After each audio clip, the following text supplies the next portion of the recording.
Hello, dear friends. Here we are with another study. Now, the conversation about the book Calma by the Spirit Emmanuel through the mediumship of Francisco Candido Xavier.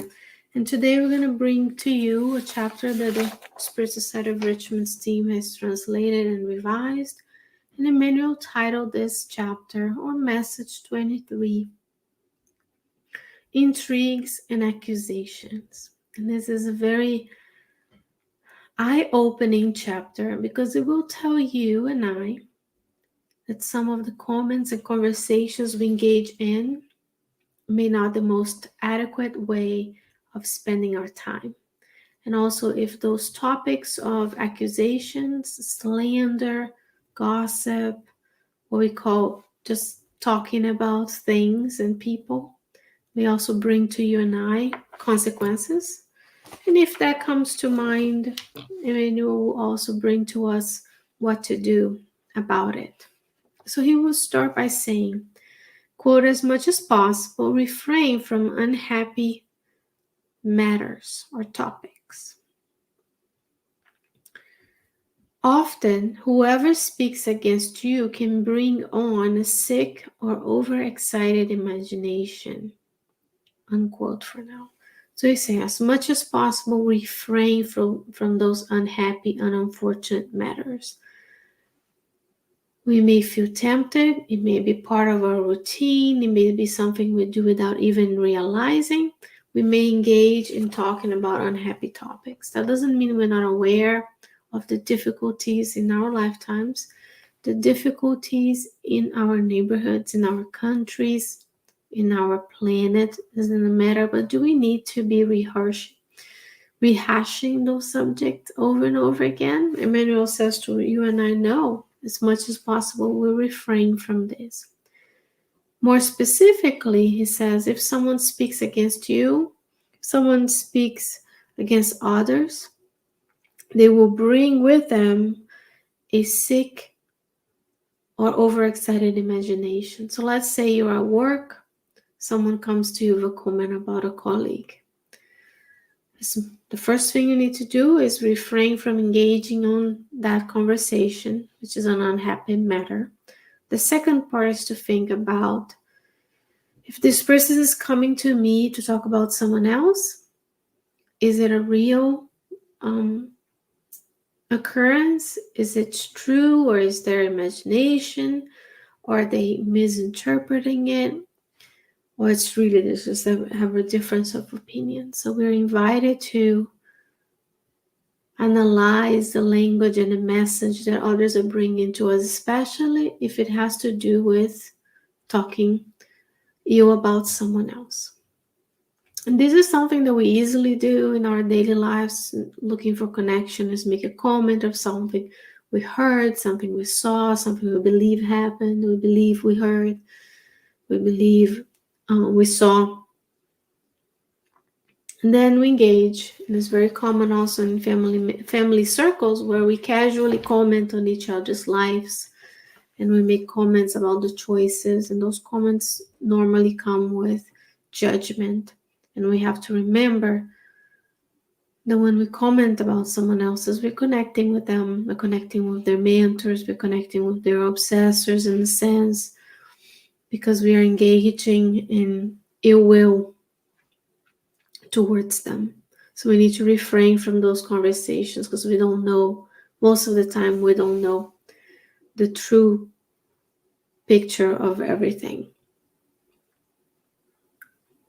He will continue by telling us, when someone perhaps becomes the vehicle of some intrigue, the person who brought you this verbal bomb is as much worthy of compassion as the person who would have created it, unquote.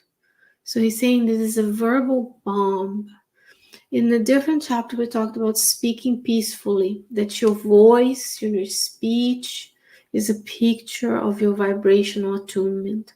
So when we speak kindly, of kindness, of good thoughts, of gratefulness, with being careful of our words, that's the picture of ourselves. And then he says here, this, when someone brings you this verbal bomb, what do bombs do? They explode, they bring destruction.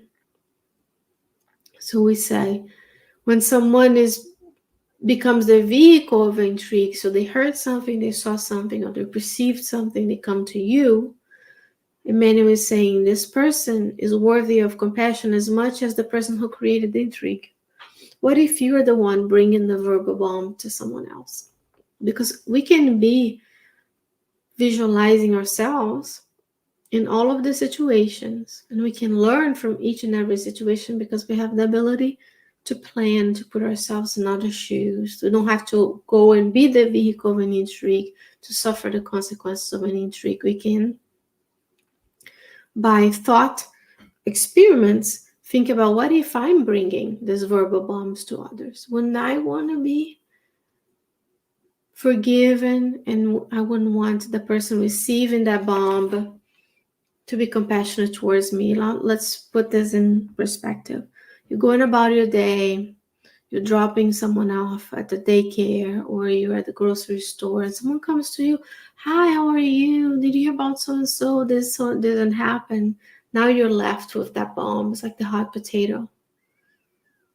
You could lash out to the person, or they could be worthy of compassion, because Emmanuel just said to us in the phrase before that this person may bring with them a sick or ill imagination. So they might be ill, because when we, and I say we because I want you to visualize, we're not talking about others, talking about others. Sometimes we may be incurring in these errors out of habit from millennia of doing the same thing, of the habit of talking about others because that's what we do at work and at home. Then now you're left with that bomb, or you delivered the bomb. So you would want people to be compassionate about you, though it's all gonna mix with what he says in the end, that we need to pray for those who have compassion, and pray on the behalf of accusers, of those who are bringing those accusations towards us or others, and pray to God that they be favored with the blessings of peace that we wish for ourselves. So it's always about doing to others what we wish to be done unto us, right? So let's think about where we are today, how we want to be the carrier of our voices, our ideas, how we want to contribute to the co-creation of goodness, because everything starts in the mind, thinking good things, and then we are slowly, even though we don't feel, but your constructive thoughts or harmonious thoughts and goodness will bring you the inner peace that we wish. But it's one daily thought at a time, one word at a time, one comment at a time, or sometimes the lack of comment, because silence is also charity, right? Now, this is a nice, a single phrase. It's a very short message. You probably won't see this because of the glare, but it's a very short message. And he will say, an imperfectly heard phrase will always be a misinterpreted phrase. So listen carefully. When someone brings you that verbal bomb and that intrigue, speaking ill about someone else to you, did they hear it right? Did they interpret it right? An imperfectly heard phrase will always be a misinterpreted phrase. And this is very easy for us to even carry on with he's talking about bringing in an accusation, bringing in intrigue, and I'm bringing it to hearing and talking. But that can be done with our typing these days. This immense, never-ending email exchanges and text exchanges, and nothing wrong with it, because that's what the push of the technology of the pandemic has led us to be able to remotely interact. But sometimes we pass along information we didn't truly understand. And then there's the telephone game. You feel like there's a telephone game where someone tells something the beginning of the line, and by the end the story changes. Because every time you pass along the verbal bomb, not only causes destruction, but also is imperfectly misinterpreted. He says an imperfectly heard phrase will always be a misinterpreted phrase. So when someone brings something to us, first we refrain from engaging on that topic, And then we have compassion for the person who is bringing us the intrigue or accusation. And then we question, did you really hear it well? Is it really so? Have you talked to that person? Are we considering all sides of the situation? You say the creature who rushes into erroneous judgment about someone, about you, may be the victim of regrettable deception. So sometimes we make coalitions, we side with our friends based on what they're telling us without realizing that there's another person at the end of that comment, that intrigue.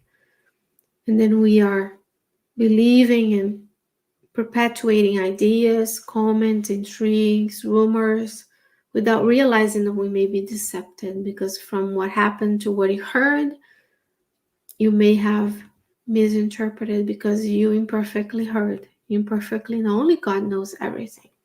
So it's important to stop, consider not engaging, bringing back to the good, bringing back the conversation to the positive aspects of the conversation.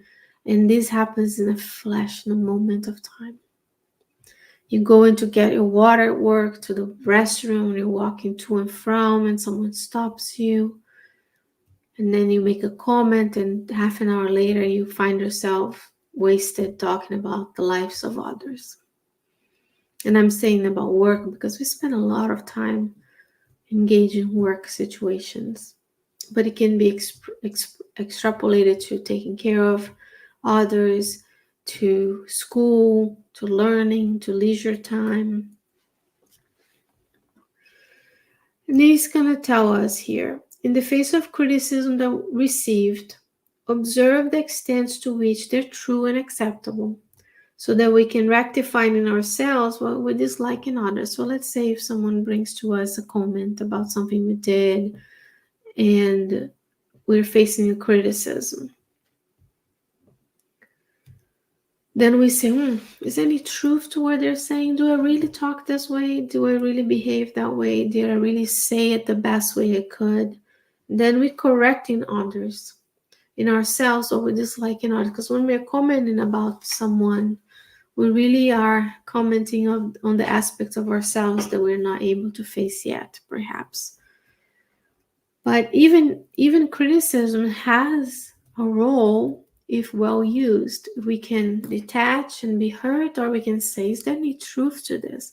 Because when we go about our days following the instructions of the good spirits, the more we have peace of mind at the end of the day. If you use your talents and your abilities to sow the good, you have a clear conscience.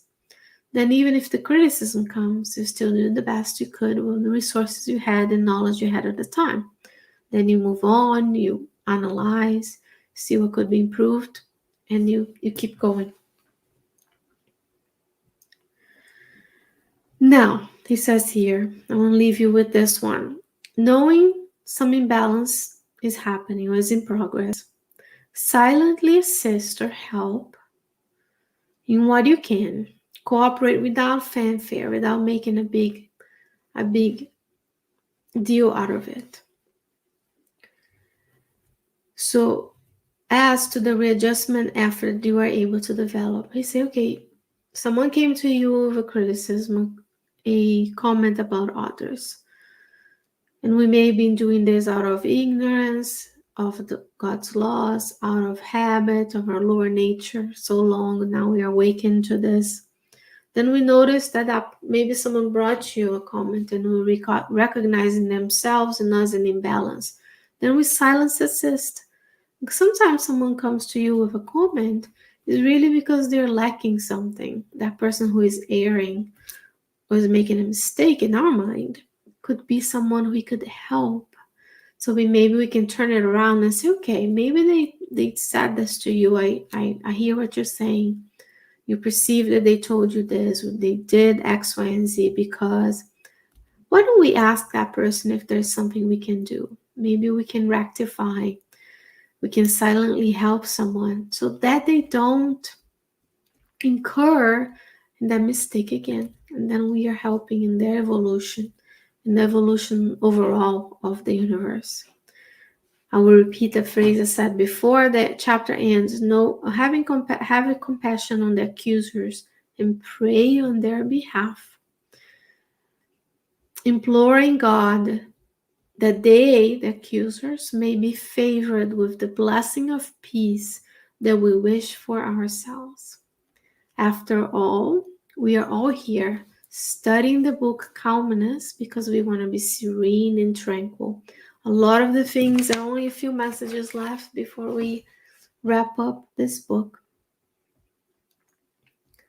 A lot of the things that make us suffer, that causes imbalance, anxiety, unease, has to do with the way we see others, we perceive the actions around us, and there's many ways we can actively pursue a manner of improving ourselves, maintaining our serenity, seeking balance, speaking peacefully, seeing each and every one at this moment on the earth where we are. We are truly a bunch of patients in a hospital. The earth is a school, isn't it a hospital? When we talk bad about others, even when we don't say anything, our thoughts are still being formed.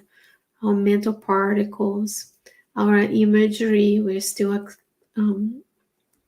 affecting the spiritual fluids around us. Go to the book Genesis, chapter 14, and you can see all of how your thoughts and how the spirit's mind act on the spiritual fluids around us. So even when we don't voice it, we are still co-creating. So a lot of us needs that readjustment. We need that emotional education. We need to stop the things we do automatically each and every day. It's about time that this lifetime and this moment of planetary transition, that we can each and every day be part of the co-creation, the beautiful co-creation in goodness with the Christ. And if we need an inspiration of what to say, how not to say, we go to the book Jesus in the Home by Neil Lucio. And there are many examples of the way Christ looked at his disciples and is looking upon all of us right now. There are examples of when he remained silent. There are examples on when he calmed the waters, so to speak. So there's many ways you and I can model ourselves. We can use the model of the Christ to give a good example to others, because we are all on the same boat. And Christ is at the helm. Dear friends, thank you so very much for joining us. And I hope that between now and the next time we see one another, if you're watching this on demand, if you're watching this on our playlists, welcome. Please leave your comments, your questions, subscribe, like, follow, share, all the good stuff so others can benefit as well. And I'll see you next time with another chapter from the book Calmness by the Spirit Emmanuel, our gratitude, and the blessed mediumship of Francisco Candido Xavier. Our eternal gratitude for both of them. Between now and then, take care of yourself, take care of others, and I'll see you soon. Bye-bye.